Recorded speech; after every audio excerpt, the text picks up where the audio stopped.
Pinagpalang araw po sa inyong lahat mga ka-KB at mga kabangers. Lalong-lalo na po sa inyo, Kabanong. Kilalanin niyo na lamang po ko sa pangalang Marjon. Ikukwento ko lang ang naging karanasan namin ng pamilya ko sa Capiz. 9 na taong gulang pa lang ako noong napagdesisyonan ni Papa na dumalaw ng Capiz. Death anniversary kasi ng lola namin noon. Kaya naman halos lahat daw ng mga kamag-anak namin ay magpupunta roon. Gising na lahat. Malapit na tayo. Pambira naman kayo, tulog na tulog sa kangkungan eh. Ang sarap kasi ng tulog namin noon habang nasa biyahe kami, Kabanong. Nakapag-arkila kasi kami ng van pagkababa namin ng barko. Pagtingin ko sa labas, nakita kong madilim na ang paligid. Papa, malapit na po ba tayo? Oo nga, malapit na tayo. Kaya gisingin mo na yung mga kuya mo. Kuya, gising na. Malapit na raw tayo, sabi ni Papa. Malapit na tayo? Nasa Capiz na tayo? Kanina pa tayo nasa Capiz, kaya umayos na kayo. Ayokong loloko-loko kayo sa harapan ng tita nyo ha. Masugid pa naman yon. Masungit po si Lola? Ibig sabihin, pangit po siya? Uy, maayos ka nga. Di naman lahat ng masugit pangit. Marjon, bibig mo ha. Ayokong makakarinig ako ng mga bad words mula sa'yo kapag nandun na tayo. Mga ilang sandali lang ay nagising na rin ang isa pa naming kapatid na si Kuya Janjan. Siya ang panganay sa aming tatlo. Siya rin ang pinakatahimik at pinakaseryoso sa aming magkakapatid. Parang siya yung tipo ng tao na hindi mo pwedeng mabiro ng basta-basta.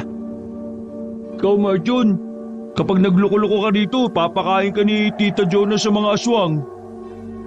Dahil bata pa ako noon, hindi ko maiwasang hindi matakot. Nasa Maynila pa lang kasi kami, tinatakot na ako ng 2 kong kuya. Palagi nilang pinapaalala sa akin na may aswang sa Capiz. Kung may makakasama lang sana ako sa buhay, hindi na ako sasama sa kanila. Kaso wala eh. 3 taon ang patay ang mama ko noon, kaya kami-kami na lang ang makakasama sa buhay. Papa si Kuya tinatakot ko. Diyan naman eh. Kapag yung kapatid mo nilagnat, malilinti ka sa akin. Mga ilang sandali pa ay tumigil na rin kami sa harapan ng isang kanto. Ang sabi na nagmamaneho na matanda, yun na raw ang baryo ng San Diego. Agad kaming nagbabaan at pinuhutan nila ang mga gamit namin. Pagkatapos magbayad ni Papa sa driver, umalis na rin siya. Ang laki ng pinagbago. Di ba maraming bahay dito noon pa? Oo, marami nga. Pero nung umalis tayo at nagpuntang Maynila sabi ni Jonah, pinaalis ang ibang mga nakatira dito na wala namang permit. Kaya yan, kakaunti na lang talaga sila rito. Matagal-tagal na rin pala mula nung huli kaming magpunta rito, no? Bata pa kami ni Alvin nun. Nakikinig lang ako sa kanila noon dahil hindi naman ako makarelate. Tara na. Maglakad na lang tayo papasok. Mukhang malapit na lang din naman eh. Kanya-kanya na silang bitbit na mga dala nila. Habang ako ay nakahawak lang kay Papa na ignoranting nakatingin sa mga nadadaanan namin. Noong mga sandaling yon, nakakaramdam ako ng pagkailang dahil sa mga taong nakatingin sa amin. Bawat bakuran kasi na nadadaanan namin, nakatutok ang mga mata nila sa amin na parang minsan lang sila nakakita ng tao. Mga ilang sandali lang, natanaw na rin namin ang kinaroroonan ng bahay ni Lola na si Tita Jonah na ang nangangalaga. Nagmamadali kaming lumapit doon. Isang matandang babae ang nakita namin doon na halatang naghihintay din sa amin. Ate Jonah, nandito na kami. Nasasabik na lumapit si Papa sa tita namin. Niyakap niya yun ng mahigpit. Iritado namang kumalas sa kanya ang tita namin. Ano ka ba naman, Roland? Para kang bata. May payakap-yakap ka pang nalalaman. Eto naman si ate, parang hindi ako na-miss. Hoy, kayong tatlo. Ano pang tinitingin-tingin niyo dyan? Aba, pumasok na kayo rito. Ito kasing mga to nakatunga nga eh. Nadamay patuloy ako. Makita ko pa lang ang mukha ni tita noon, natatakot na ako. Sa kanya ko nakikita ang perpektong kasungitan ng isang matandang dalaga. Pumasok na kami sa bahay ni Lola. Malaki-laki yon kaya malawak din ang sala. Umupo na muna kami sa sofa. Narinig kong nagbubulungan si Kuya Alvin at Kuya Janjan. Pero hindi ko maintindihan kung anong sinasabi nila. Basta nakatingin lang sila kay tita. Ilang minuto pa lang ang nagdaan, umakyat na rin sila kuya sa itaas. Habang ako naman, gumala-gala lang ako sa palibot ng bahay.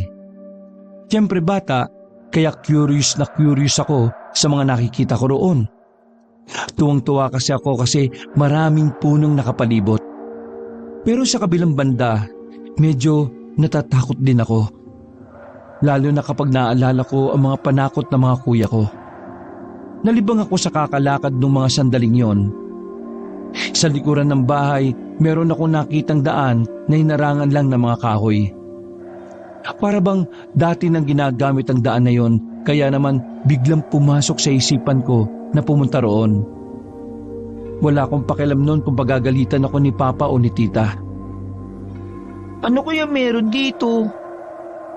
Umakyat ako sa mga kahoy. Muntikan pa akong sumabit sa nakausling pako.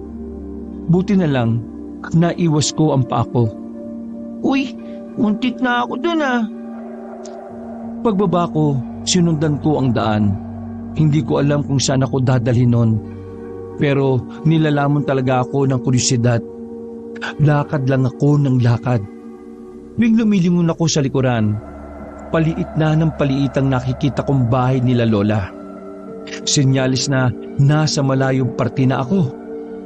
Bakit ganun? Kanina pa ako naglalakad pero wala naman ako makitang bahay. Saan kaya papunta tong daan na to? Kagaya ng ibang bata, inatake ako ulit ng pagiging ignorante. Akala ko kasi noon, kapag dinerecho ko yun ay may playground ako matatagpuan. Binilisan ko pa ang lakad ko hanggang sa hindi ko na nakita ang bahay na pinanggalingan ko. Ganun pa man, nagpatuloy pa rin ako sa paglalakad. Binagalan ko na lang ang lakad ko nang matanaw ang bukod tanging bahay na naroon. Sa mata ng isang batang katulad ko, parang normal na bahay lang yon. Kaya naman lumapit ako roon para alamin kung sino ang mga nakatira doon. Gusto ko na magwiwi. Pwede kaya ako magwiwi dito? Papasok na sana ako sa loob ng bakuran pero napatigil ako nang marinig na may mga paparating. Malayo pa lang, dinig na dinig ko na noon ang mga usapan nila. Para silang nagtatalo. May nabanggit pa nga silang karne na pinag-aawayan nila. Inosente pa ang utak ko noon, kabanong. Kaya hindi ko pa maintindihan kung bakit sila nag-aaway para lang sa karne. Basta ang tingin ko lang sa kanila ay mga simple silang tao. Dahil sa likas na pagiging usisero ko, lumapit pa ako ng bagya sa bahay nila. Hanggang sa narinig ko na nga ang pinag-uusapan nila. Sinabi ko naman sa'yo ako nakakain kay Ruel Hindi, akin si Ruel. Sa'yo na lang ang nanay niya. Ayoko. May sakit yun, tanga ka ba? Oo, ati na lang tayo kay Ruel. Nang mga sandaling yun, ang unang pumasok sa kokote ko ay baboy o kalabaw si Ruel.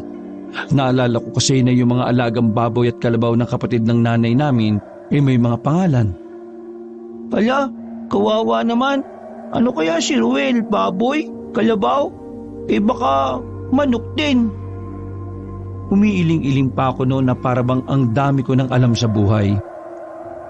Pagtingin ko uli sa mga nag-uusap, narinig ko na naman ang isa sa kanila na nagsalita. Ang hirap naman kasi maging aswang. Pahirapan makahanap ng makakain. Sa narinig kong yun, naramdaman ko kagad ang pagtayo ng mga balahibo ko. Alam na alam ko ang aswang. Dahilan para tuluyan ang magbagong tingin ko sa dalawang lalaki. Aswang? Hala, lagot! Nasa aktong aalis na sana ako, pero bigla ko na lang naapakan ng lata. Hala, naku naman! Napatingin sa kinaroroonan ko ang dalawang lalaki.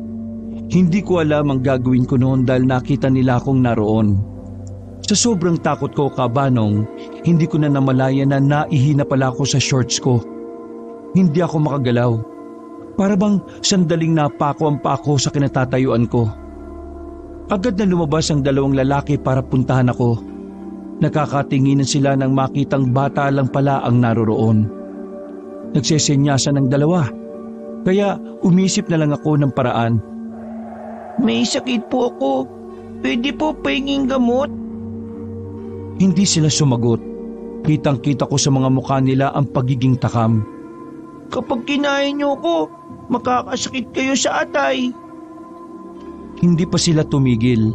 Sa halip ay marahan silang lumapit sa akin habang nakangiti. Sobrang saya nila dahil sa wakas meron na silang makakain. Nang halos isang dipa na lang ang pagitan nila sa akin, bigla na lang silang tumigil. Hindi ko alam kung anong meron. Kung dahil ba sa panghinko kasi naihi ako o kung may iba pang dahilan. Nagbubulungan silang dalawa. Sinamantala ko na ang pagkakataon para makaalis. Wala na akong pakialam kung hahabulin nila ako. Basta ang mahalaga na lang sa akin ay matakasan sila. Maliliit lang ang hakbang ko kaya mas binilisan ko ang takbo ko. Paglingon ko sandali, nakita kong hindi nila ako hinahabol. Ganun pa man, takot na takot pa rin akong tinahak ang daan pabalik. Papa, tulong! Sigaw ko ng paulit-ulit na makabalik na ako sa bakuran namin. Pero si Kuya Alvin at Kuya Janjan lang ang inabutan ko ron. Kuya, may aswang! May nakita akong aswang! Dalawang lalaki sila! Kakainin nila si Ruel! Nainis ako sa dalawa kong kuya noon dahil natawa sila sa sinabi ko. Halos sumakit-sakit ang tiyan nila kakatawa. Kahit si Kuya Janjan na hindi naman pala tawa, humalakhak ng malakas. Totoo sinasabi ko mga kuya! May aswang! Kawawa naman si Ruel! Pero tawa pa rin sila ng tawa. Noong mga sandaling yun, hiniling ko na sana hindi na lang ako bata. Para kahit papaano ay maniwala sila sa akin. Hoy Marjon, niloloko ka lang namin. Kinarir mo naman. At saka, bakit ang pangi mo naman? Bakit ba ayaw niyo maniwala? Nakita ko nga yung dalawang lalaki. Nag-uusap sila tungkol kay Ruel na kinakain nila. At doon tara sama kayo sa akin, ituturo ko dali. Marjon, umayos ka nga. Akala mo matutuwa si Tita Jonah kapag narinig niya yung sinasabi mo? Baka mamaya isipin pa ng ibang tao dito na ginagawa natin katatakutan tong probinsya nila eh. Totoo naman kasi ang aswang. Inakbayan ako ni Kuya Alvin at ginulo ang buhok ko. Joke lang kasi yun. Kung ano man yung nakita mo, nakakamali ka lang. Kapag tumanda ka na, maintindihan mo rin yung ibig sabihin ng hallucination. Halos maiyak na ako noon dahil hindi sila naniniwala, Kabanong. Lumabas ako ng bahay at hinanap ko si Papa. Pero ang sabi nila, may pinuntahan daw kasi sila ni Tita Jonah. Nanahimik na lang tuloy ako sa isang tabi. Tuwing napapatingin sa akin ang dalawa kong kuya, bigla-bigla na lang silang natatawa. Papatunayan ko rin ang totoo ang mga aswang. Sa sobrang sama ng loob ko, Kabanong, nakatulog na ako sa sala. Paggising ko, wala nang tao sa paligid ko.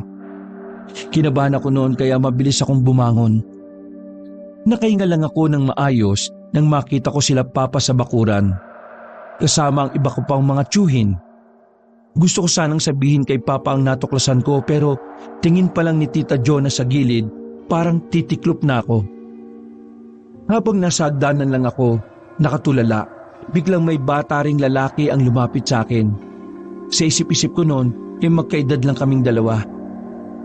Bembol ang pangalan ko. Ha? Hindi ko naman tinatanong Sino ka ba? Bembol nga ang pangalan ko. Marjon ang pangalan ko. Hindi ko naman tinatanong Ano ba? Ang kulit mo Teka nga, bakit mo pa ako kinakausap? Kaninong anak ka ba? Anak ako ng papa ko. Alam ko. Sinong papa? Si Papa Rick. Papa ko siya eh. Kapatid ng papa mo. Ah, pinsan pala kita. Gusto mo ba laro tayo? Ayoko nga, gabi na eh. Alam ko na. Punta na lang tayo sa aswang. Sa sinabing yun ni Bembol ay kinabahan na naman ako. Hinila ko siya papasok ng bahay. Alam mo yung aswang? Nakakita ka na ng aswang? Oo, si Papa nga inaswang si Mama eh. Ha? Paano yun? Aswang ba ang Papa mo? Hindi. Narinig ko lang kagabi sabi ni Mama, inaswang siya ni Papa eh. Ano ba yan? Ang gulo mo naman kausap. Doon na nga. Pero may alam nga ako kung saan makikita yung aswang. Sabi nila, totoo yun eh. Kumakain sila ng mga bata na gaya natin. Lalo ka na kasi di ka taga dito eh. Di mo ako matatakot no? Ang mabuti pa, sumama ka sa akin para malaman natin kung sino sa ating dalawa ang hindi takot sa mga aswang. Sandaling napaisip si Bembol. Tumingin pa siya sa tatay niya sa labas. Nairita na ako nun sa kanya sa sobrang tagal niyang sumagot. Si Bembol kasi yung uri ng bata nun na paimportante. Yung feeling niya dapat lagi siyang hinihintay. Tapos nakakairita pa yung mga ekspresyon ng mukha niya. Tara niya, pero sa isang kondisyon ha. Ano na naman? Kapag wala tayong nakitang aswang, bibigyan mo ako ng pera. Sige, marami naman akong pera eh. Natigil lang ang pag-uusap namin nang biglang dumating si Kuya Alvin. Sa itsura pa lang ni Kuya Alvin, parang wala siyang gagawin kundi ang asarin ako. Oh, bakit gising pa kayo? Alauna na, Marjon. Bakit ka na doon sa taas? Ikaw rin, Bembol. Bukas pa matatapos yung mga tatay natin. Bilis, bakit na doon at matulog? Kasi kapag hindi kayo natulog, aaswangin kayo.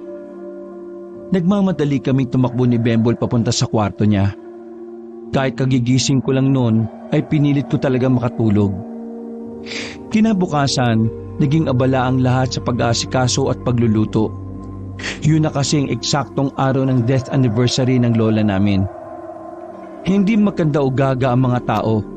Habang kaming dalawa ni Bembol ay walang ginawa kundi ang maglaro. Dahil wala kaming magawa, naisipan kong yayain na naman si Bembol. Hinila ko siya paalis ng bakuran. Nagtungo kami sa likuran ng bahay ni Lola. Bakit mo ba ako inihila? Puntaan na natin yung aswang habang maaga pa. Eh wala namang aswang kapag maaga eh. Ang sabihin mo, takot ka lang. Di ako tatakot no. Ano, hindi puntaan natin. Pakiramdam ko ay kayang-kaya ko nang utuin si Bembol noon. Kaya naman, hindi ko siya tinigilan hanggang sa maisama ko na nga siyang paalis. Walang kaalam-alam ang mga tatay namin na umalis kami nung tanghaling yun. Tinahak namin ang daan patungo sa bahay ng dalawang lalaking aswang. Pagdating namin doon, napansin namin na walang tao. Nakasarado ang bahay. Wala rin kaming naririnig na kung ano sa paligid. Kaya ang naisip ko noon ay kami lang talaga ang naroroon. Dito yung bahay ng dalawang aswang na nakita ko kagabi. Hindi ako pwede magkamali. Eh wala naman sila dito eh. Halika! Hinila ko siya papasok ng bakuran. Sinusuri-suri namin ang paligid. Lumapit kami sa drum. Sa hindi malamang dahilan, binuksan namin yon ni Bembol. Umalingasaw ang mabahong amoy na nagmumula roon. Agad kaming napadistansya ni Bembol. Ang baho! Tingnan mo nga kung ano yan! Oh, bakit ako? Ikaw na lang! Duwag ka naman pala eh! Dahil pasikat ako, ay nagkusa na lang akong lumapit doon. Tinakpan ko na lang ang ilong ko. Pagsilip ko, nasuka-suka na ako sa nakita ko. Ulo ng tao ang naroon. Parang kalalagay lang, isang araw pa lang ang nakalipas. Bakit nandun yan? Ulo ng tao to. Sabi na sa'yo, aswang ang nakatira dito eh. Paano yan? Uuwi na ba tayo? Anong uuwi? Titingnan natin kung ano nasa loob. Ikaw na lang, no? Ayaw ko mapahamak, no? Walang nagawa si Bembol nang hawakan ko siya sa damit at hinila ko siya palapit sa bahay. Sa kakahanap namin ng pwedeng mapasukan ay nakarating na kami sa likuran. Sa hindi inaasahang pagkakataon, meron kaming napansin sa may silong. Isang planggana na merong takip na kulay itim na tela. Nagtaka kami ni Bembol kung ano ang naroon dahil gumagalaw-galaw yung tela. Parang may kung anong may buhay ang nasa ilalim nun. Dahil alam ko naman na malabong magkusang loob si Bembol na tingnan yon, ako na lang mismo ang gumawa ng paraan. Kumuha ko ng sanga at saka inalis ko ang tela. Nakita namin ang kulay berde na parang itlog. Kasing laki siya ng papaya. Tapos yung gitna niya tumitibok-tibok. Ha? Ano to? Puso na saging yan. Paano naging puso ng saging to? Tumitibok eh. Di ba ang puno ng saging tumitibok? He, ang corny mo naman. Pero anong gagawin natin dyan? Iwi natin tapos pakita natin kina Papa. Oo, tama. Baka alam nila kung ano yan. Hinila ko ang planggana. Maraan kong binuhat ang bagay na yon. Namamangha pa ako habang tinitingnan ang pagtibok niya. Pero sa hindi inaasahang pagkakataon, natalisod si Bembol habang papalapit siya sa akin. Natumba siya sa akin. Dahilan para mabitiwan ko ang hawak-hawak ko. Nanlaki ang mata namin pareho nang mabasag yun. Ayan, ang kulit mo, nabasag tuloy. Anong gagawin natin? Magsasalita pa sana ako nang marinig namin na may paparating. Natataranta kaming nagtago sa likuran ng mga kahoy na nakatambak. Ilang sandali lang, nakita na namin ang dalawang aswang na lalaki. Pagsilip ko, gulat na gulat sila habang nakatingin sa nabasag namin. Buwisit! Sinong bumasag nito? Hindi pa nga natin napapakinabangan to eh. Ninakaw na nga lang natin kina Supremo na wala pa. Nakikip lang kami ng bibig ni Bembol nung mga sandaling yon. Pinilit naming huwag makalika ng ingay para hindi kami makita ng dalawa. Pag alis nila, wala kaming sinayang na pagkakataon. Mabilis kaming tumakbo ni Bembol. Nadapa-dapa pa kami sa daan at nagkandagasgas sa mga tuhod namin. Nang makabalik na kami sa amin, agad na humiwalay sa akin si Bembol. Ako naman ay dumiretso sa kwarto namin sa itaas. Sakto naman na naroon si Kuya Alvin at abala sa pagbabasa. Hindi ako nagsalita. Kabadong-kabado kong sumiksik sa dulo ng kama. Napansin naman ako ni Kuya Alvin. Hoy, putlang-putla ka. Anong ginawa mo? Nang hindi ako makapagsalita, lumapit sa akin si Kuya Alvin. Hoy, Marjon, ayos ka lang ba? Magsalita ka nga. Kuya. O ano? Nakita namin ni Bembol, dalawang aswang na lalaki. Tapos, may nabasag kami na green, kuya. Tumitibok. Para siyang may buhay, kuya. Nagalit silang dalawa tapos sabi nila sa Supremo daw yun. Anong sinasabi mo? Ha? Nababaliw ka na naman ba? Maniwala ka, kuya. Dalawa kami ni Bembol lang nakakita. Maraming aswang dito, kuya. Ang daming aswang. Gusto mo sumbong kita kay Tita Jonah? Manahimik ka na nga lang dyan. Akanood mo yan ng gabi ng lagim eh. Manahimik ka na dyan. May ginagawa ko dito. Nung araw na yon, hindi ako nakipagsaya sa mga kapwa ko bata na pinsan ko. Kahit maraming handang pagkain, hindi ko magawang kumain. Sa mura kong edad noon, naranasan ko ng mas stress dahil sa pagiging pakialamero namin. Gabi nang lumabas ako ng silid namin, kaunti na lang ang mga bisita. Karamihan na lamang sa natira ay puro kamag-anakan namin. Hinanap ko si Bembol. Wala siya. Ang sabi ng papa niya ay umuwi na lang daw siya sa kanila. Makalipas pa ang ilang oras, nagkaligpitan na rin sa bakuran. Tahimik na ulit ang paligid. Lasing si Papa. Ganon din ang iba naming tiyuhin. Bad trip naman si Papa oh. Nagpakalasing-lasing. Hindi naman pala kaya umakyat sa itaas. Tara, buhatin na lang natin paakyat.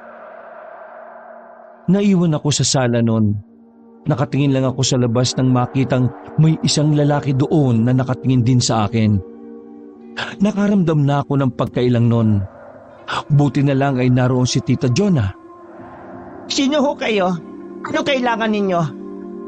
Hindi sumagot ang lalaki kay Tita kahit na nilapitan niya ito. Naglakad lang ang lalaki palayo. Napailing na lang si Tita Jonah. Ako naman ang pinagtuunan niya ng pansin. Kilala ka ba noon? Hindi po. Hindi naman po ako taga dito eh. Hoy, ikaw bata ka, umayos ka ha? Huwag kung sino-sino kinakausap mo. Wala kang alam sa mga tao rito. Hindi mo alam kung tao pa ba o hindi na ang nakakausap mo. Kaya magtino ka.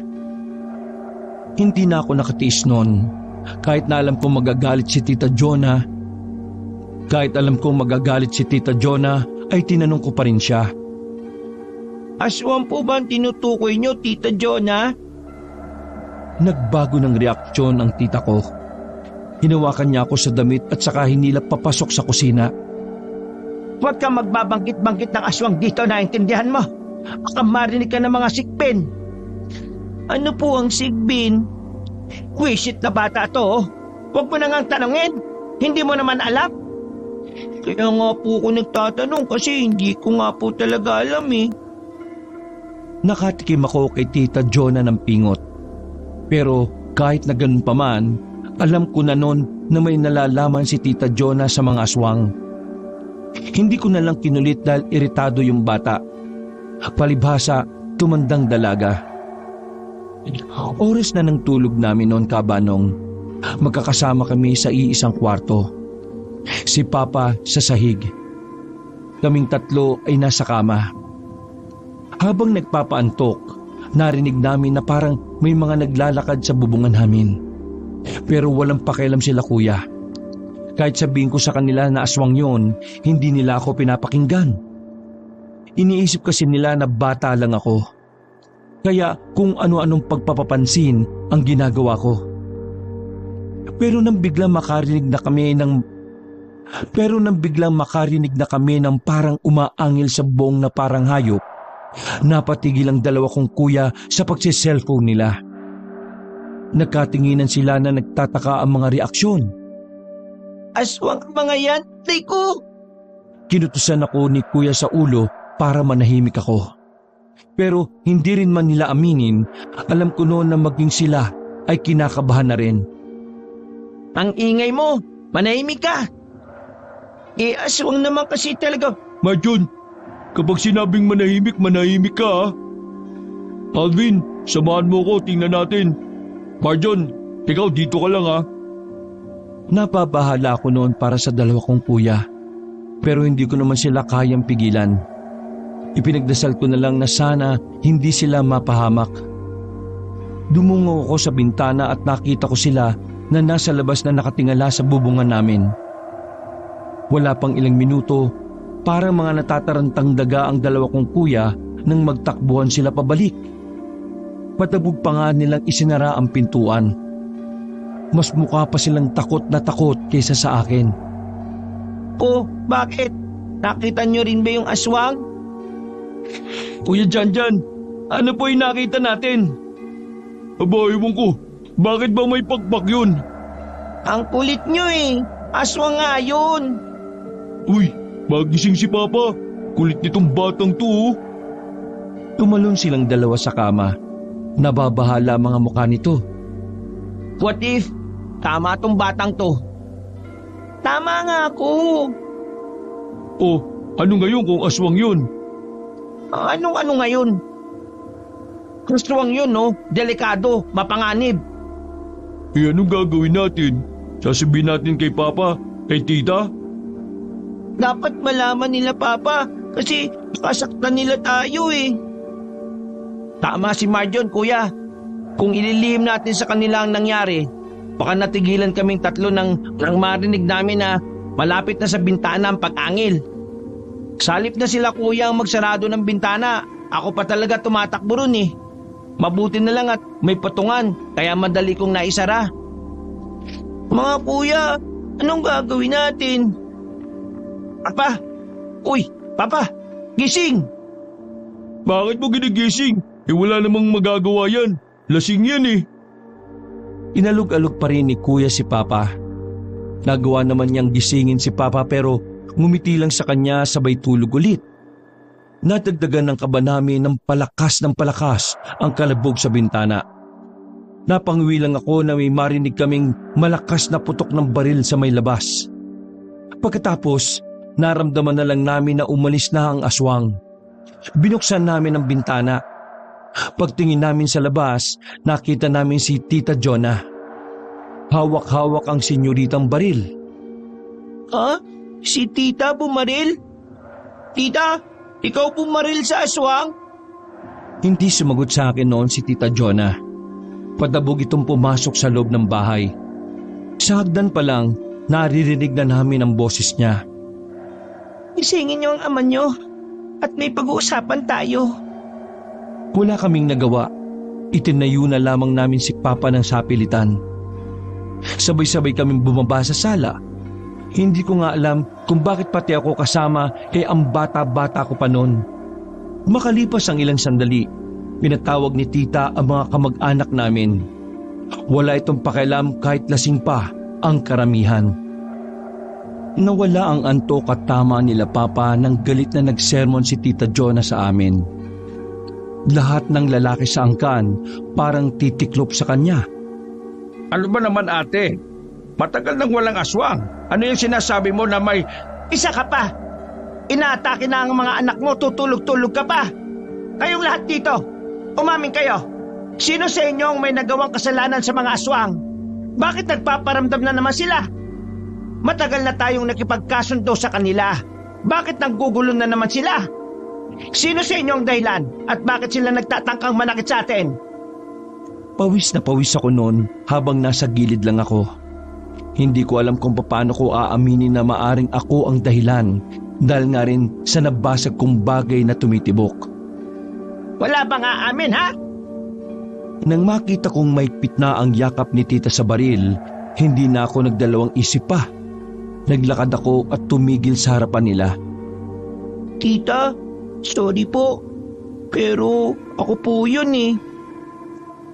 Nagtataka sila Papa na nakatingin sa akin. Parang gusto na lang akong hilahin nila Kuya dahil sa kahihiyan. Ano bang pinagsasabi mo? Kabata-bata mo pa eh, pabida-bida ka na. Unang dating pa lang namin, nakita ko na yung daan sa likod ng bahay eh. Sinundan ko po yung daan hanggang sa makalayo na po ko. Hindi ko na po tanaw ito nang may marating din akong bahay. May nakita akong dalawang lalaki doon na nag-uusap. Nag-aagawan sila kay Ruel eh. Akala ko po hayop si Ruel. Pero nalaman ko po na tao si Ruel. Nang sabihin nila na mga aswang sila, akala ko kakainin na nila ako eh. Pero bigla na lang silang tumigil. Kaya ako nakatakbo. Ang dami mong sinabi. Diretsahin mo na kami. Anong ginawa mo? Kalma ate. Patapusin mo muna kasi magkwento. Ayun nga po. Bumalik po ako doon kinabukasan. Kasama ko na po doon si Bembol. May nakita po kami sa silong na bilog na kasing laki ng papaya o langka. Basta, tumitibok po yung gitna eh. Tapos po nabasag po namin. Ako po ang mayawak. Narinig po namin, ninakaw daw po ng dalawang aswang yun sa Supremo. Pagkatapos kong magsalaysay noon, halos lahat ng kamag-anak namin na naroon ay nadismaya. May ilan pa ngang napamura ng pabulong. Sinabunutan ni Tita Jonah ang sarili niya sa sobrang stress. Alam mo ba kung anong nabasag ninyo? Eh hindi ko po alam. Malapit na akong maiyak noon dahil sa takot at hiya. Yon ang itlog ng alagang sigbin ng Supremo ng mga aswang. Dahil sa ginawa ninyo, maaari tayong malagay sa alanganin. Siguro alam na nilang ikaw ang gumawa nun, kaya may dumalaw na aswang dito. Hindi ko na napigilan ang sarili ko. Tuluyan na akong naiyak. Hinila ko ni Kuya Alvin at niyakap. Kawalang-galang na po, tita. Pero hindi naman po yata tama na pagsabihan niyo si Marjon sa harapan ng mga kamag-anak natin. Ang bata-bata pa niya, oh. Wala kayong alam kung anong problemang ginawa ng batang yan. Hindi sana sinabi niyo kagad sa amin bago pa kami pumunta rito. Nang sa ganun maiwasan namin ang mga di dapat gawin. Alam mong bata yan makulit yan, maligalig. Tapos gaganyanin ninyo. Ate naman kasi, bakit kasi hindi mo sinabi sa akin ng totoo na marami pa ring aswang dito? Ang sabi mo lang sa akin matagal na silang wala. Tapos ngayon meron pa pala. Bakit mo inilihim sa amin? Dahil kapag sinabi ko sa inyo, sigurado akong hindi na kayo pupunta. Bakit ba gustong-gusto niyo kaming pumunta rito bukod sa death anniversary ni Lola? Bumuntong hininga si Tita Jonah. Sandali nitong ikinalma ang sarili niya. Noong mga sandaling yon, nakahinga na rin ako ng maayos. Naramdaman ko kasing ako ang kinakampihan nila kuya. Dahil ang dugo ng anak mo, Roland, ang makakatalo sa mga aswang. Gulong-gulo ang isip namin noon nang sabihin niyo ni Tita Jonah sa amin. Pinaliwanag niya noong ipinagbubuntis pa lang ako ng nanay ko, nakita na raw ni Lola na may kakaiba sa akin. Nang isilang naman daw ako, ay doon na nakumpirma. Nangyari daw ang lahat ng yon dahil daw sa hindi ininom ni Mama ang pampakapit sa bata. Maselan daw kasi ang pagbubuntis ni Mama sa akin noon. Bagay na kinumpirma naman ni Papa sa amin. Dagdag pa ni Tita, ang ininom daw ni Mama ay dugo ng kabayo. Tabanong, hindi ko na alam kung paano pa ipapaliwanag ang ibang detalye. Basta sa ganoong konsepto nabuo ang pagiging importante ko sa buhay ng nakararami. Nasa akin daw kasi nakasalalay ang katapusan ng mga aswang. Tulala, balisa at hindi makapagsalita sila kuya at papa. Hindi naman pala kasi talaga death anniversary ni Lola ang dahilan kung bakit kami pinapunta. Ako lang pala ang pakay nila Tita Jonah. Nakatulog na lang ako pero gising pa rin sila papa at kuya. Hindi rin kasi sila mapakali. Sobra silang nag-aalala sa akin. Dahil nga alam na rin nila na sa mga nalaman namin nasa alanganin ang buhay ko. Narinig ko sila papa at kuya na nag-uusap-usap. Kita ko rin na nag-iimpake na si Kuya Janjan at Kuya Alvin. Hindi. Aalis na kami rito. Hindi ako papayag na gamitin yung anak ko sa mga aswang-aswang na yan. Ang bata-bata pa ng anak ko. Hindi niya dapat maranasan ng mga ganito. Nakatayo si Tita sa harapan ng pintuan namin. Pinipigilan niya kaming makaalis. Pero buong-buo na ang loob ng tatay ko noon. Kahit ilan pa sa kanila ang kumausap kay Papa, hindi nagbabago ang isip niya. Aalis na kami ngayon. Niloko mo kami, ate. Iba palang pakay niyo sa amin. Hindi kayo pwedeng umalis. Kapag sila ang nakakuha sa inyo, mas magiging komplikado ang lahat. May kasalanan ng anak mo sa kanila. Kaya kapag nakuha nila ang anak mo at nalaman nilang siya ang solusyon para maubos ang aswang, siguradong hindi sila magdadalawang isip na paslangin kagad ang anak mo. Kahit ano pang gawin mong paliwanag, hindi na magbabago ang isip ko, Ate Jonah. Mas mahalaga sa akin ang kaligtasan ng mga anak ko. Lalo na itong si Marjon. Binitbit na ako ni Papa habang sila Kuya Alvin at Kuya Janjan naman ay kinuha na rin ang mga maleta namin. Mabilis kaming lumabas ng bahay ni Lola. Habang naglalakad ay nagbubunga nga si Papa. Galit siya sa tita namin. Ganon din sa iba naming kamag-anak na nakakaalam ng tungkol sa akin. Mga buang pala sila. Ginamit pa nila ang araw na kamatayan ni Mama para lang gamitin din si Marjon. Anong akala nila sa bata? Kasangkapan? Parang buwan din talaga tong si Ate Jonah. Kaya hindi nakapag-asawa Ang weirdo-weirdo. Pa, kalma lang. Ang dugo mo. Baka ma-high blood ka na naman yan, ha? Nakakainis eh. Ginagawa nila tayong tanga. Napaka-sincere ng pagpunta natin dito para sa lola nyo. Tapos, iba palang tumatakbo sa mga utak nila. Idadamay pa tong kapatid ninyo sa mga aswang-aswang na yan. Bullshit! Huminto kami sa gilid para mag-abang ng tricycle papuntang terminal. Nakasakay naman kami pero sa kasamaang palad, inabot kami ng malakas na ulan. Maaga pa lang, basang-basa na kami. Pagkarating naman namin sa terminal ng jeep, wala ni isang jeep ang nakaparada doon. Bumuntong hininga na lang si Papa habang nakasilong kami sa terminal. Papa, narinig ko po sa balita kagabi, makakabagyo daw eh. Hindi po yata tayo makakauwi eh. Kailangan natin umuwi kahit na anong mangyari. Ayaw ka nang manatili pa rito. Kung lalakas pa ang ulan, malaki talaga ang tsansa na hindi na tayo makaalis. Mas maganda na humanap na muna tayo ng matutuluyan habang naghihintay na tumila ang ulan. Tumango si Papa. Napagtanto niya na may punto naman si Kuya Janjan. Sa pagtatanong-tanong namin, nakahanap kami ng paupahan na halos 5 minuto lang na biyahe ng tricycle mula sa terminal. Basang-basa kami nang pumasok kami sa bahay. Maayos at malinis naman ang bahay. Kaso nga lang, saktong-sakto lang talaga sa aming 4. Yung sala, yun na rin ang tulugan namin. Papa, saan po ang banyo? Sa baba, bakit? Gagamit ka? Hindi po, tinanong ko lang para mamaya hindi na po ako magpapasama. Nung tanghaling yun ay natulog na lang muna kami sa paghihintay na tumila ang ulan.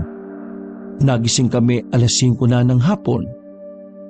Madilim na ang paligid at hindi pa rin talaga tumitila ang malakas na ulan sa labas.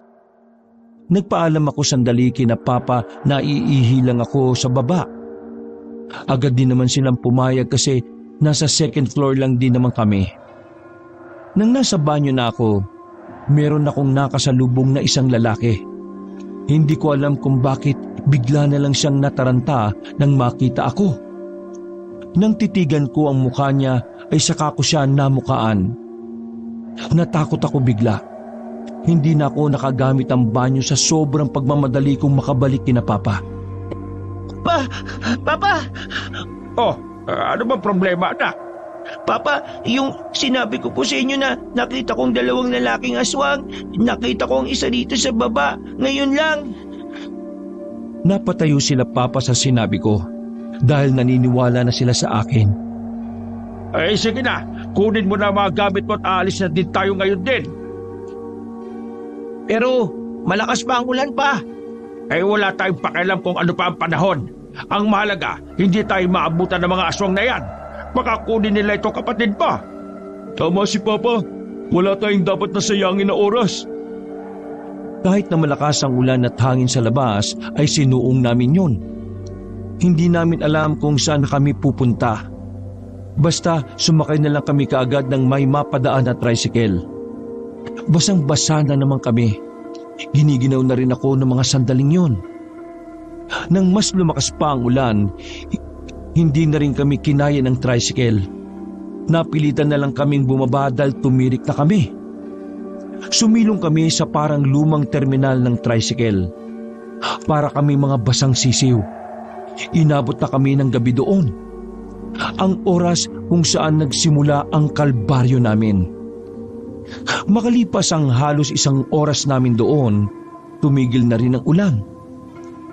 Papa, tingnan niyo po yung lalaking yun, oh. Kanina pa nakatingin sa atin. Dinako nila ang kanilang tingin sa kinaroroonan ng lalaki. Nasa tapat lang yun ng tindahan habang nakatanaw sa amin. Masama na ang pakiramdam namin noong mga oras na yon. Kaya naman nagmamadali na kaming umalis.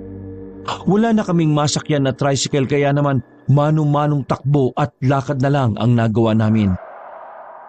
Nang lumingon kami sa likuran, nakita naming nakasunod pa rin ang lalaki. Hindi nagtagal, nakita na lang namin na naging 2 na sila. Takot na takot ako noon habang pasan-pasan ako ni Kuya Alvin.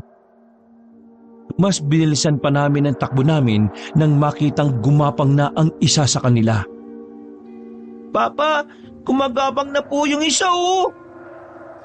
Nakita kong naglabas pa ng kutsilyo si Kuya Janjan.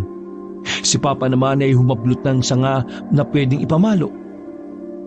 Nang muli namin siyang lingunin ay nawala na sila sa likuran. Pero ramdam pa rin namin na nakasunod lang sila sa amin. Hiningal si Papa sa pagkakatakbo kaya tumigil muna kami sa likuran ng nakaparadang truck. Saktong may tolda yon at bukas din naman kaya nakisilong kami sandali. Ano pa? Kaya mo pa ba? Oo, inihingal lang ako. Shh! Huwag kayong maingay. Nakikiramdam lang kami sa paligid noon. Nagkakatinginan kami at hinihintay ang susunod na mangyayari. Mga ilang sandali lang, narinig na namin na may dalawang lalaki ang nag-uusap sa labas. Palapit sila ng palapit sa dulo ng truck. Nang makita na nila Kuya na nandoon ang dalawang lalaki, lumabas sila at sinipa ang mga yon. Sigaw ng sigaw ang dalawang lalaki at nagmamakaawa. Sakalang napagtanto nila Kuya na hindi pala yun ang mga aswang. Painante at driver pala ang mga yon. Mabuti na lang din at hindi nasaksak ni Kuya Janjan ang isa. Naku, pasensya na ho kayo ha. Galit na galit ang dalawa. Makikisabay sana kami sa kanila kaso hindi sila pumayag. Napapakamot na lang kami sa ulo. Tiningnan nila Kuya ang paligid na wala na ang dalawang aswang na sumusunod. Pero nagpatuloy pa rin kami sa paglalakad at naghanap ng pwedeng makakatulong sa amin. Sa mga oras na yon, parang gusto ko na lang sabihin kay Papa na mali ang desisyon niya na umalis kami kina Tita Jonah. Hindi na namin alam kung saan na kami nakarating. Basta isang baryo ang natagpuan namin. Malayong-malayo na yun sa lugar nila Tita. Dahil sa ginaw at gutom, napilitan na lamang kaming pumunta sa baryo na yon. Naganap ulit kami ng matutulugan. Ang kaso nga lang ay wala ng paupahan doon. Hindi rin naman madaling kausapin ng mga tao doon. Dahil lahat ng pinagtanungan namin ay puro masusungit. Tumambay kami sa harapan ng isang tindahan. Doon na muna kami kumain. Wala pa kaming 10 minuto doon, may mga nagdatingan ng mga kalalakihan. Hindi sila lalagpas ng 10, pero ramdam na ramdam ko na hindi sila mga tao. Nakuha agad nila Papa ang nangyayari, kaya naman agad na nila akong pinatakbo. Marjor, mula! Haharangan pa sana ako ng 2 aswang na lalaki pero sinapak ko sila sa bayag. Mabilis akong tumakbo paalis at tinabol naman ako ng 2. Nahawakan ako ng isang aswang pero nakasunod pala sa akin si Kuya Alvin. Sinapak ni Kuya Alvin yun. Pinagtitinginan na kami ng mga tao. Hindi makapagbagong anyo ang mga aswang dahil na rin marami ang nakakakita sa amin. Kinarga ako ni Kuya Alvin. Kumaripas kami ng takbo paalis. Hindi na namin nabalikan pa sina Papa at Kuya Janjan. Dahil bata, iyak ako ng iyak noon. Iniisip ko noon na baka tinuluyan na ng mga aswang si Papa at Kuya Janjan. Habang kaming 2 naman ni Kuya Alvin, nakahanap kami ng pwede naming pagtambayan. Pumasok kami sa isang bahay sa loob ng ginagawa pa lang na bahay. Sinamantala namin ang kadiliman para hindi kami makita na kung sino man sa labas. Nung naroon na kami, Kuya, natatay na po ko. Ay naku naman oh, kung kailan walang banyo sa kakapatatae. Tumahay ka na dyan. Saan? Eh di dyan sa gilid, bilisan mo na. Maamoy mo eh. Lalanghapin ko na lahat para maubos na yung amoy. Dami mong pang sinasabi. kahit hindi ako komportable ay umupo na ako sa gilid ng pader. Marahan kong hinubad ang short ko at saka swabing umiri. Hindi pa ako natatapos pero bigla na lang may humila kay Kuya Alvin. Nang marinig ko ang mababangis na angil ay nasiguro ko kagad na aswang yon. Kita pa ang lubot ko ay pinuntahan ko si Kuya Alvin na nakakapit sa bakal na bakod. Hinihila siya ng aswang papunta sa halamanan. Kaya naman kumuha agad ako ng bato. Binato ko ang aswang pero sa kasamaang palad, si Kuya ang tinamaan ko sa ulo. Galit na galit si Kuya Alvin sa akin. Tanto ko naman oh, mukha ba akong aswang? Huwag akong patamaan mo! Visit na batang to oh! Kumuha ulit ako ng bato at sa sunod na pukol ko, tinamaan na ang aswang sa muka. Dahil doon ay nabitiwan niya si Kuya. Tumakbo siya palapit sa akin. Nawala naman pansamantala ang aswang. Kinarga ko ni Kuya paalis. Pumunta kami sa ikalawang palapag ng bahay na hindi pa kumpleto ang mga pader. Sumiksik lang kami sa gilid. Kuya naman, bakit dito pa tayo pumunta eh? Pwede naman tayo umalis eh. Shh! Kamaingay. Dito una ko naisip eh. Manahimik ka na nga lang. Hindi na kami nagsalita nang maramdaman namin na may mga yabag na ng paa sa hagdanan. Nang nasa tapat na namin siya, ay bigla siyang sinapak ni Kuya Alvin na malakas. Sa lakas ng pagkakasapak ni Kuya ay tumaob ang aswang. Muli kaming tumakbo pababa. Pero pagkarating namin doon ay hindi namin inaasahan ang bubungad sa amin. Mas maraming aswang na pala ang naghihintay sa amin. Hinawakan agad ako ni Kuya ng mahigpit. Pero bigla na lamang siyang hinablot ng isang aswang na parang pinuno nilang lahat. Sinakal siya ni Kuya at itinaas sa ere. Kahit natatakot ako sa mga aswang na yon, ay tumakbo ko palapit sa kanila. Inawat ko ang lalaking aswang na sumasakal kay Kuya Alvin. Wag! Huwag mong saktan ng kuya ko! Kasama na lang po ako sa inyo. Ako naman po ang may kasalanan sa inyo eh. Binitiwan ng aswang si Kuya Alvin na ubo na ng ubo. Pinagtuunan ako ng pansin ng aswang na yon. Nakalaunan ay nalaman namin na yun pala ang Supremo. Ako po nakabasag ng itlog ng sigbin. Hindi ko po yun sinasadya.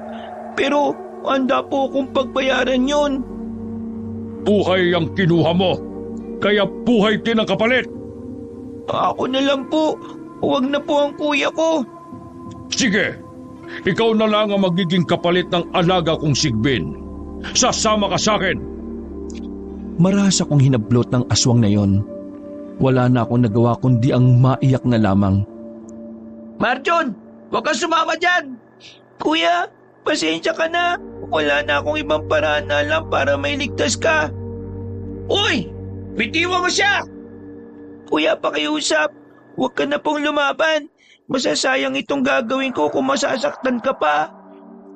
Natamimi ang kuya ko noon, Kabanong. Hindi niya siguro inakala na masasabi ko ang mga ganoong salita. Pakisabi kay Papa at Kuya Janjan.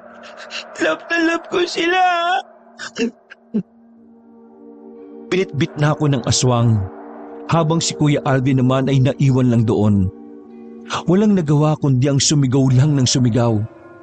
Naiyak na lang ako ng tuluyan nang mawala sa paningin ko si Kuya Alvin. Hindi ko alam kung ano ang gagawin sa akin ng mga aswang. Hindi ko rin alam kung saan nila ako dadalhin. Basta ang alam ko lang noon, maaring yun na ang huli kong sandali. Halos 2 oras kaming naglakad. Hindi ko na alam kung anong oras na. Pero habang tumatagal, paliblib na ng paliblib ang mga lugar na dinadaanan namin. Hindi na ako makaiyak noon dahil nagagalit ang Supremo ng mga aswang. Kaya kahit gusto kong humagulgol, tinimkim ko na lang yun. Narating namin ang isang maliit na baryo na nasa gilid ng ilog. Akala ko nung una ay mga tao ang naroon. Pero narinig ko na lahat pala ng nakatira doon ay puro mga aswang. Ang lugar pala na yon ay baryo ng mga aswang. Mga kasama, hindi na mauubos ng mga tao ang angkan natin. Dahil ngayon, hawak na natin ang pinakamalakas nilang sandata, ang batang ito! Naghiyawan ng pagdiriwang ang mga aswang. Habang ako, nanginginig na ako sa takot.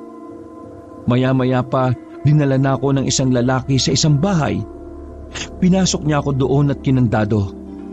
Huwag niyo po akong kulong dito! Pakiusap po! Pero walang nakikinig sa akin. Tumigil lang ako sa kakasigaw nang may makita kong matanda na nasa loob din ng bahay na yon. Nanlalaki ang mga mata niya habang nakatingin sa akin. Hindi ko alam kung bakit. Lumapit siya sa akin at parang sinusuri ang katawan ko. Ako naman, nakaramdam ako ng kaunting takot. Teka po, ano pong ginagawa niyo? Sino po ba kayo? Ikaw nga, iho! Ikaw nga! Ang alin po? Ikaw ang nasa propesiya. Propesya? Propesya siya? Propesiya! Ikaw yon! Hindi ko po kayo maintindihan eh.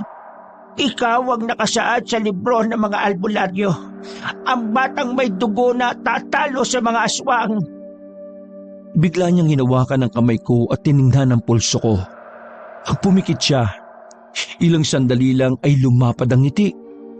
Handa akong isukal ang buhay ko para lang maubos na ang mga aswang. At ikaw, iho, ang susi. Maraming salamat.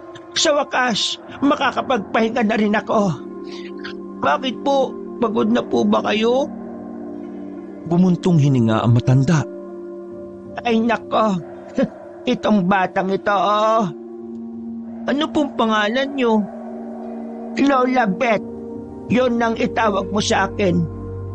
Lola Beth? Gaano na po kayo katagal nandito? Mag-iisang linggo na rin. Bukas ng gabi ang huli kong sandali sa mundong ibabaw.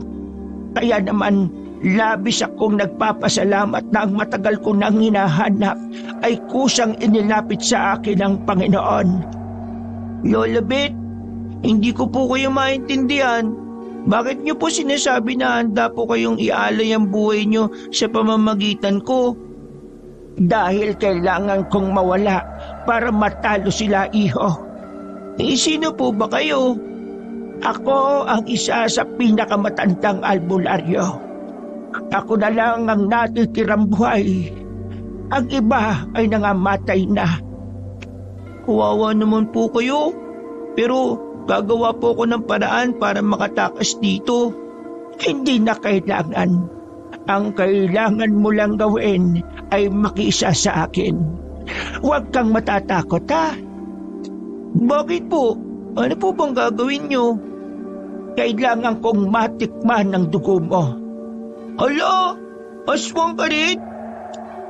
Dumistansya ako ng kaunti sa matanda. Diyos ko naman, hindi ako aswang. Teka, paano ko ba ipapaliwanag sa batang ito ang lahat? Ganito kasi yan, iho. Ang dugo mo ay lubhang nakakalason sa mga aswang. Sa oras na pumasok ang dugo mo sa katawan nila, lilikha ang dugo mo ng lason. At ang lason na yon ang magiging dahilan ng kanilang pagkamatay. Ngayon, para magawa natin yon ay kailangan kong mailagay sa katawan ko ang dugo mo. Hindi naman marami, kakaunti lang. Pero para mangyari yon, kailangan mong masugatan. Naku naman, wala talaga ako maintindihan. Diyos ko, Panginoon, kanino bang anak ito? Pambihira. Ba't ba naman kasi ako nagpapaliwanag sa isang bata? Pero magaan po ang pakiramdam ko sa inyo. Hindi ko alam pero pakiramdam ko po, dapat po akong magtiwala sa inyo. Kung ganon, habang may pagkakataon pa tayo, ngayon ay pwede na nating simulan. Kabadong-kabado ko noon, Kabanong. Pero sa tuwing tinitingnan ko ang mukha ng matanda, gumagaan ang pakiramdam ko. Parang nakikita ko sa kanya ang lola ko kahit hindi ko naman yun inabutan. Inilahad ko na ang palad ko. Sumilip-silip muna si Lola Beth sa butas sa pinto. Nang masiguro niyang walang paparating, kumuha na siya ng kapiraso ng yero na matagal na raw niyang tinatago. Wala namang kalawang ang yero kaya naging kampante ako. Matatalo po ba talaga natin yung aswang kapag ginawa natin to? Basta, magtiwala ka lang sa akin. Ilang taon ko nang pinag-aaralan nito. Tinapat na niya ang yero sa kamay ko. Napapalunok na lamang ako ng laway, Kabanong. Hingang malalim. Sinunod ko ang sinabi niya. Naramdaman ko na lang ang talim ng yero na humagod sa palad ko. Aray! Mabilis na nilagyan ni Lola Beth ng tela ang kamay ko. Pagkatapos niyang inumin ang dugo ko, tiniis ko na lang ang pandidiri na nararamdaman ko. Ngayoy dadaloy na ang dugo mo sa katawan ko. Malaki na ang tsansa natin na matalo sila. Hindi ko po talaga maintindihan, Lola eh. Pero sana manalo nga po tayo. Kapag nasa tamang kaisipan ka na, maiintindihan mo rin ng lahat. May kinuha siya sa plastik na kulay pula. Iniabot niya sa akin ang tela na binilog-bilog para magmukhang bola. Tanggapin mo ito, iho. Ginawa ko ito ng ilang araw mula sa mga lumang damit na binigay nila sa akin. Bolang tela. Bakit niyo po binibigyan ako ng ganito? Pasasalamat ko sa iyo yan. Dahil sa wakas, matatapos na rin ang misyon ko. Maraming salamat po. Iingatan ko po itong bigay niyo sa akin, Lola. Pero sana, pagtapos natin sila matalo, makita tayo ulit ha. Gusto po kitang mas makilala pa eh. Umiti ang matanda sa kanya. Wala na akong narinig na sagot mula sa kanya.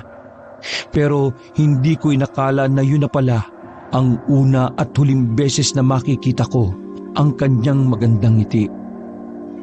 Dahil sa dami ng pinagdaanan ko, ay tuluyan na akong nakaramdam ng antok. Nakatulog ako sa tabi ng matanda na isang beses ko palang nakita. Kinaumagahan paggising ko, wala na ang matandang kasama ko. Hindi ko alam kung saan siya dinala. Pag-aalala at lungkot ang naramdaman ko ng mga sandaling yon. Maya-maya lamang ay bumukas na ang pinto ng silid na kinalalagyan ko. 2 lalaki ang pumasok. Nasaan niyo po dinala si Lola Beth? Hindi sumagot ang 2 lalaki. Pinagtawanan lang nila ako ng pinagtawanan. Sa isip-isip ko noon ay meron talaga silang ginawang masama sa matanda. Kinuha nila ako at inilabas sa silid na yun. Pagdating ng tanghali, pinakilala ako ng Supremo sa mga kapwa nila aswang. Mga kasama, ang batang ito ay alas ng mga tao. Ito ang magiging dahilan kung bakit maaari tayong malagas. Kaya naman, mamayang gabi rin, masasaksihan niyong lahat kung paano wawakasan ang paghahari-harian ng mga tao. Kapag nawala na ang batang ito, magagawa na natin ang lahat ng ating ninanais.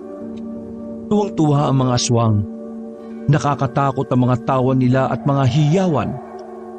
Hindi ako nakatingin sa mga mata nila dahil alam kong nakakatakot ang mga tingin nilang nanlilisik. Mabilis na lumipas ang mga sandali. Sumapit na rin ang gabi.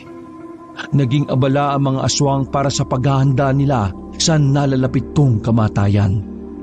Habang ako, nakagapos lang ako sa tapat ng bahay ng Supremo. Pinagmamasdan ko lang ang mga aswang na naroon na abalang-abala sa kanilang ginagawa. Ilang oras ko na rin hinahanap si Lola Beth pero hindi ko na talaga siya makita. Habang mag-isa ako, bigla akong nilapitan ng Supremo ng mga aswang. Nakakatakot ang mukha niya. Nagtatayuan ang mga balahibo ko sa kung papaano siyang umiti. Partida, Kabanong. Hindi pa siya nagpapalit ng anyo niya.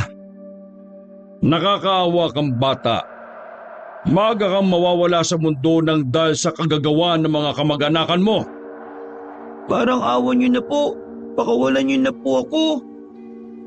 Umalakak siya ng parang mababaliw na. Tumatalsik pa ang laway niya sa mukha ko. Pakakawalan kita kapag wala ka ng buhay, bata. Lalong lumakas ang aking kaba nang makitang naglatag na sila ng mahabang lamesa. Kinuha nila ako at itinali sa lamesang yon. Habang nagmamakaawa ko sa kanila, hiyawan lang sila ng hiyawan. Parang may kakaibang dulot na ligaya sa kanila ang makita ko na nasa ganoong posisyon. Ilang sandali pa, dumating na rin ang Supremo. May dala-dala itong makapal na itak na meron pang mga dugong sariwa pang nakakapit sa talim. Wag po! Parang awa niyo na po! Nasa aktong tatagain na ako ng Supremo nang biglang umalingaw-ngaw ang malakas na putok ng baril. Pagtingin ko sa gilid, lumabas mula sa madilim na halamanan si Tita Jonah. Kasama niya ang iba pa naming kamag-anak na may mga hawak na itak at kung ano-ano pang mga armas. Sa kabilang banda naman, nakita ko si Papa. Kasama na niya si Kuya Alvin at Kuya Janjan. Nagpulasa ng mga aswang. Nakakuha ng pagkakataon sila Papa na makalapit sa akin at alisin ang pagkakagapos ko. Diyos ko, salamat naman sa Panginoon at naabutan ka namin. Niyakap ako ni Papa ng maigpit nang makabalik na kami kina Tita Jonah. Roland, sa likod lang kayo! Kami nang bahala! Hindi! Kaming dalawa ni Alvin! Tutulong kami! Pa, sa likod lang kayo! Inulit mo lang yung sinabi ni Titi! Nagsimula ang kaguluhan at habang nagaganap yon, nakikita ko ang iba kong mga kamag-anak na talaga namang kinakayang harapin ng mga aswang. Hindi ko pa alam noon kung papaano nila kinakaya yon. Basta ang nasa isip ko lang ay parang sanay na sila. Sa likuran mo, Janjan! Munti ka nang mahagip ng isang aswang si Kuya Janjan. Mabuti na lang ay mabilis siyang nakailag. Mga kuya, mag-iingat po kayo! Hindi nila ako pinansin. Patuloy lang sila sa pakikipaglaban ng mga sandaling yon. Sila Tita naman ay sige lang sa pag-abante. Wala pang 10 minuto, marami na agad silang napabagsak. Sinamantala na namin yon para sana makaalis na sa lugar na yon. Pero marami-rami pa rin ang nakasunod sa amin. Malapit nang maubos ang bala ni Tita Jonah. Sugatan na rin ang iba naming kamag-anak. Nung mga sandaling yon, nararamdaman ko na talaga na magiging alanganin ang lagay namin. Pinagdarasal ko na lang na sana magkaroon ng isang himala sa mga pagkakataong yon. Ate, anong gagawin natin ngayon? Napapalibutan na nila tayo. Nakarating na kami sa kalsada noon. Sa kamalas-malasan pa, wala ni isang sasakyan ang dumadaan. Nang tuluyan ang maubos ang bala ni Tita Jonah, doon na nabahala ang lahat. Nakapaikot na sila sa amin. Pero sila kuya, nakaambalang ang mga hawak na intak. Kung sabay-sabay na lumusob ang mga aswang, paniguradong madudumog kami. Nagbigay daan ng mga aswang at lumapit ang kanilang Supremo. Anyong tao pa rin ang itsura niya noon. Pero nakilala siya ni Tita Jonah bilang pinuno nga ng mga aswang. Kung gusto niyo pang mabuhay, ibigay niyo na lang ang batang yan. Hindi mo kami malinlinlang. Alam kong mas tuso ka pa sa tuso. Hindi ka marunong sumunod sa usapan. Kayong hindi marunong sumunod. Nilihim niyo ang tungkol sa batang ito. Ibig sabihin, may plano kayong ubusin kami. May plano rin naman kayo maghari-harian sa probinsyang ito, hindi ba? Kaya patas lang. Naglokohan lang tayo. Teka ate, magkakilala kayo? Kilala siya ni Mama. Nakipagkasunduan sila noon na wala nang mabibiktimang tao. Pero kapalit noon, wala na rin papaslangin na aswang ang mga manunugis. Pero ano ba talaga si Mama? Saka na ako magkukwento kapag nabuhay pa tayo rito. Sige na, ibigay niyo na sa akin ang batang yan. Kung hindi, sabay-sabay kayong mamamatay ngayong gabi. Hindi namin ibibigay sa inyo ang batang ito. Lalaban kami hanggang sa kamatayan. Sige, madali naman akong kausap eh. Kung ayaw niyo ng maayos na usapan, wala akong magagawa. Sabay-sabay nang umangil ang mga aswang. Sumenyas na rin ang Supremo ng pag-atake sa amin. Pero bago pa man sila nakalapit, bigla na silang naubo lahat. Nagtaka kami kung ano ang nangyayari sa kanila. Maya-maya pa, ilan na sa kanila ang napahiga na lang sa kalsada. Nangingisay silang lahat. Mga inutil! Ano bang nangyayari sa inyo? Maging ang supremo ng mga aswang ay naubo-upo na lang din. Dahil doon, nagkaroon kami ng pagkakataon para makatakas. Wala na kaming sinayang na oras. Habang nagkakagano ng mga aswang ay dali-dali na kaming umalis. Hindi namin alam kung ano ang nangyayari sa kanila. Pero laking pasasalamat na lang namin dahil nagawa naming makalayo roon. Pinuntahan namin ang kalsada kung saan naroon ang mga sasakyan na naghihintay sa amin. Pinaharurot nila ang mga sasakyan at saka dali-dali nang umalis doon. Nakahinga ng maluwag nang makauwi na rin kami lahat. Naiyak na lang ako sa trauma na dinulot ko nang dahil sa pagbihag sa akin ng mga aswang. Nang nasa sala na kaming lahat, napag-usapan namin ang tungkol sa nangyari sa mga aswang. Wala silang makitang dahilan kung bakit parang nalaso ng mga yon. Bumula kasi ang mga bibig nila. Bigla kong naalala ang sinabi ni Lola Beth sa akin noong nasa kulungan kami na bahay. Agad ko namang kinuwento yun sa kanila. Nung nasa kulungan po ko, nakilala ko po si Lola Beth. Isa raw siyang albularyo Kaso nahuli rin siya ng mga aswang. Hiniwa niya po yung palad ko tapos hinigop niya po yung dugo ko. Ang sabi niya sa akin, sa pamamagitan daw po nun, mauubos niya ang mga aswang. Hindi ko po alam kung anong sinasabi niya Basta nagtiwala lang po ako sa kanya. Paggising ko kinaumagaan, wala na siya. Si Aling Beth Macamo? Opo, kilala niyo po ba siya? Isa siya sa kakilala ni Mama na talagang galit din sa mga aswang. Matagal na niya binabalak na hanapin ang batang nasa propesiya. Sinabi niya noon sa amin na iinumin niya ang dugo ng bata at magpapahuli siya sa mga aswang para ipakain sa mga yon ang kanyang katawan. Marjon, ang dugo mo ang naging lason sa mga aswang kaya tayo nakatakas. Teka, sinasabi mo na yung matandang humigop ng dugo ni Marjon, kinain siya ng mga aswang kaya sila nalason? Tama, ganun nga ang nangyari. Isinugal ni Aling Beth ang sarili niya para matalo ang mga aswang na yon. Kawawa naman po si Lola Beth. Ang bait-bait pa naman sana niya sa akin. Sabi niya, magkikita pa kami. Kapalaran na niya kung ano nangyari sa kanya. Kaya hindi mo kailangan malungkot, Marjon. Isipin mo na lang na kaya nangyari yon ay para na rin sa mas nakakarami. Hindi ko pa gaanong naintindihan ang sinabi ni Tita Jonah noon. Iyak lang ako ng iyak.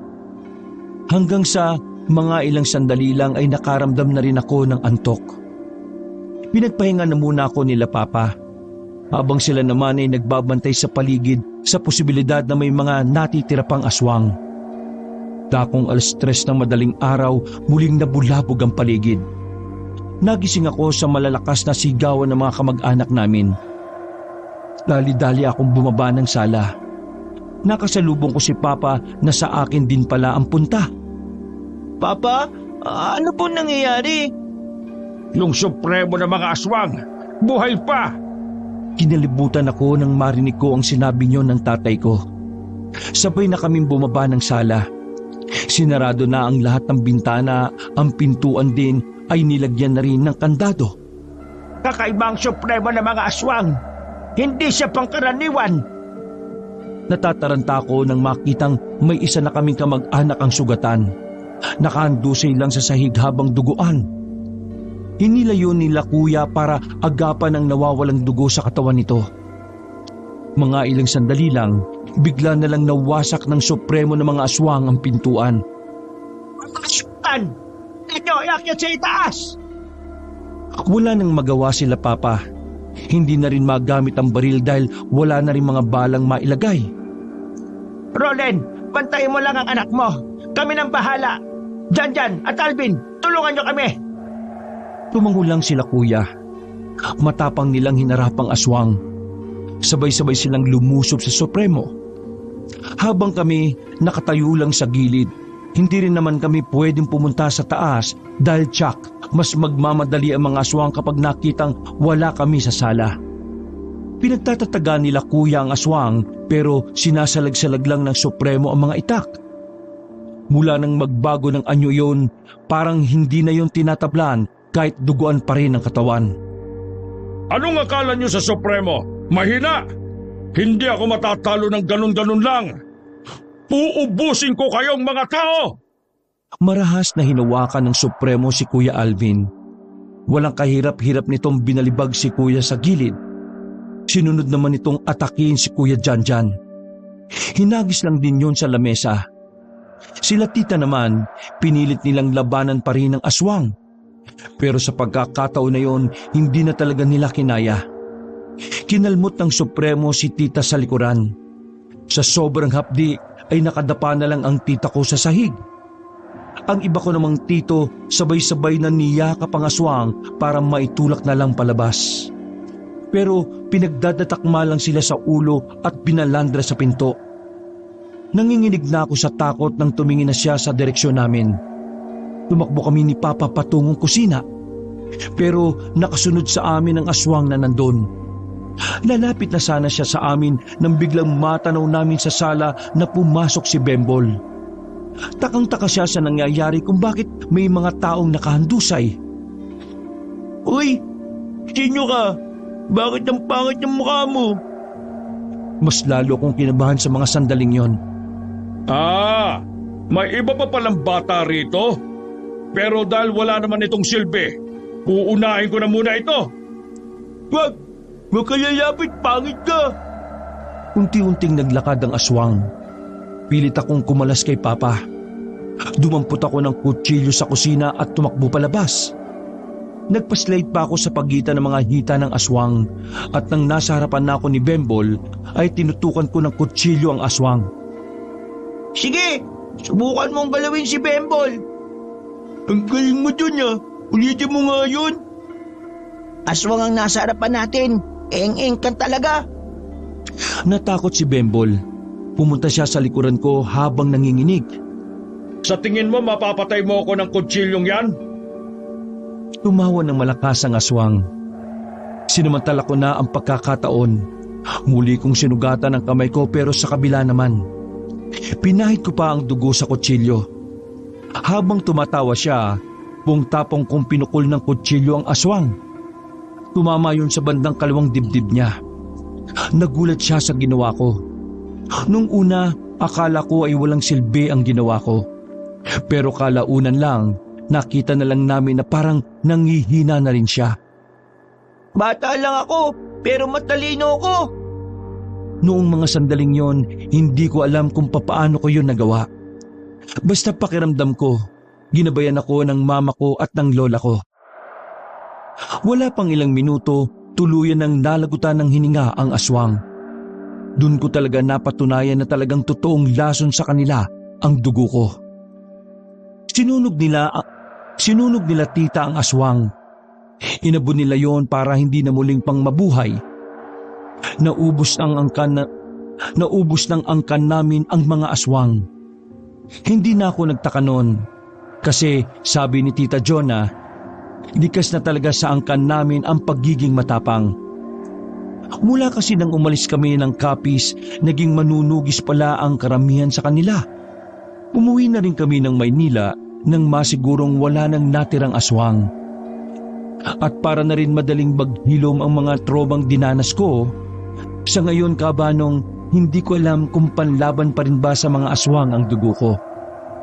Mula kasi nang matapos ang kaguluhan sa Capiz, hindi na ako muli pang nakakita ng aswang. Wala na rin kaming naririnig na balita mula kina tita tungkol sa mga aswang. Ang huli ko lang balita noong nakarang taon, sa wakas nagpatuli na rin si Bembol. Para kapag muli kaming nagkita ay may pagmamalaki na siya. Hanggang dito na lamang po mga kabangers, mga ka-KB. Maraming salamat po at pinagpalang araw sa inyong lahat. Wakas.